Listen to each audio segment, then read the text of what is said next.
আমার জীবনে অনেক ফ্রেন্ড ছিল, কিন্তু তোদের মতো কেউ হবে না রে। প্রতিটা মুহূর্তে আমি তোকে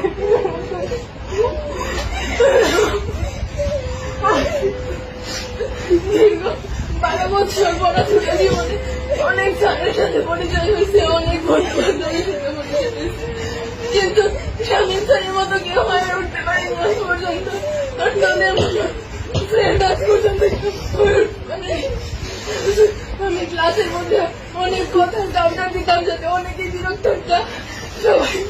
সবাই আমাকে ক্ষমা করে দিও। আমার স্যার, আমি সবসময় আপনার থেকে সকল ধরনের সাপোর্ট পাই আসছি। কোনো সময় আপনাকে শুধু স্যারের চোখে না, আপনাকে আমার বড় ভাইয়ের চোখে, একজন আদর্শ গাইডলাইনের চোখে দেখে আসছি। স্যার, ভবিষ্যতে আমি চাই আপনার কাছে আদর্শ একজন শিক্ষার্থী হয়ে ফুটে উঠতে চাই। আমি